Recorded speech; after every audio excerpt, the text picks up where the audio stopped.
I couldn't believe it when it turned out the Beyblade delusion wasn't a delusion. You know, once every 100 times, RAIDOU's exaggeration of what he thinks Aharen is actually doing, whether it's her staying late up at night and that's why she's tired. I mean, sometimes he thinks she's trying to build up her business and that's why she's so interested in all the different cuisines. But other times he just gets it right on the nose that she was indeed tired because she is the Beyblade champ. 5 years in a row, it seems. I mean, hot damn, that girl is a champion through and through. And I think what makes that joke really good is that he has two different types of imaginations kind of going on. One, insanity. Is she a robot? Is she a time traveler sent back to kill me? You know, the really outlandish. But he has just as many of those as he does the Beyblade kind of imagination, or the simplified one. So you never can actually predict when he's actually spot on, because he's right 2 or 3 times total in this entire show in terms of what he's thinking is actually happening. And because in any given episode, there's probably like just shy of 10 of those, it's just, you never quite know what you're gonna get. But I have to say, for the date episode, which it definitely was a date episode, I really enjoyed seeing them because there's 2 separate perspectives that are definitely cluing into the fact that it's very difficult to kind of figure out 2 people who have already been very clingy and very, I guess you could say, lovey-dovey if they're in a relationship without them explicitly stating it. Because, I mean, basically almost from the beginning of the show, the way they acted together, it kind of seems like they were going out. So what's gonna be different if they actually date? The only thing that could really be seen is if they kissed in public, which is anime. I mean, hand-holding alone is a little too taboo, so that's why they hold on to their arms sort of a thing. But I like the fact that both with this couple who's been, I guess, probably relevant for about half of the show now,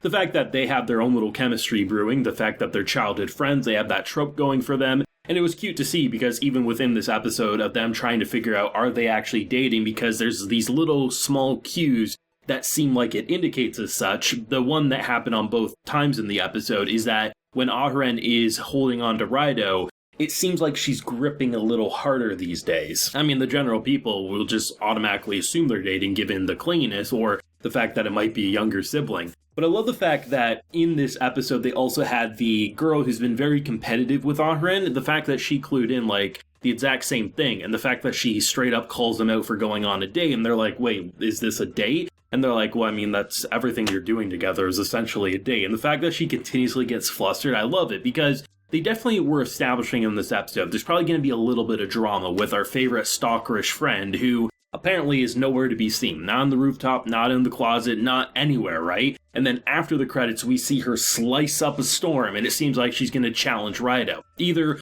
one of 2 things has happened. One, she misunderstood what happened that night at the campsite with the kiss and the confession. Or 2, she completely understood what happened, and she's going to try to fight for her love for Aharen. Either one of those will be fun to see, but it's very clear, like, at the very least, one of them admitted their feelings out loud, and in return, a kiss happened. And I'm very excited to see how they're going to tie it all up, because, like I said in last week's episode, them being together officially is going to be no different than what we've seen up until this point. The biggest change is that Aharen is a lot more visibly flustered, and I love to see just how they're propelling that romance in a pretty genuine and believable way, because if you just so happen to start off as best friends with someone, it's very often that chemistry will brew and you'll just naturally transition and not much is going to change other than the physical side of the relationship. And it was nice to see a lot of the cuter stuff that I could definitely relate to, like in the walking on your back to crack it, right? Because I do that for my fiance every night before bed because she just can't crack her own back, so I do the walking and the massaging, the exact same thing that was happening. And similar to RAIDOU, when you do crack a back really good, the kind of like the rush of tiredness does come to your head. So I love seeing that as she's like super embarrassed by all of it. She literally was going in for a kiss, and if it wasn't for old sensei popping in at the worst possible moment, she would have snuck a kiss, and I thought that was pretty sweet. But I love seeing just how this show has been a solid 10 out of 10 for me. Love the production. I love even the 3D crowds and how they incorporate it into the general locations to give that bit of life, but not have it be a downgrade in quality. I love the over-exaggerated, just everything about these characters. But the fact that the general side cast works in harmony alongside that main cast sure, there's certain things we're clearly not going to see before the final episode wraps up. We're probably not going to see Aharen and RAIDOU have their siblings meet up in this show, but that could be a season 2 if we're lucky enough to get it. But it doesn't change the fact that everything feels like it had a purpose. As slice of life as it might have been, these episodes just feels like when we transitioned into that romance plotline, it happened very under the radar, and then just was there and we accepted it. Usually with these types of shows, if they start off as friends, then it gets weird, then it gets awkward, and then they're just more lovey-dovey and romantic. But because they kind of already started off on a sort of physical relationship, they never really had boundaries because she didn't really have depth perception, it in return just made us say, like, you know, they might as well just consider themselves a couple, because even if they're not kissing and having sex, I mean, at the end of the day, if you don't call that a couple, then what the hell do you call that, right? That's far more than best friends. So I like the fact that because when they started showing us those signs, those romantic signs, it just kind of was like, now that's our focus, and we just easily accept it because why the hell wouldn't we? There's not too many shows that can have the type of chemistry that RAIDOU and Aharen have. I mean, many shows try, but most shows fail if you ask me. Even if it's a solid romance show or a solid romance plotline, it doesn't change the fact that the idea of two socially awkward, very oddball characters, you know, they're perfect for each other, and, you know, they have their own struggles, but just seeing their day-to-day activities and how much they've had fun with spicing up the environment, something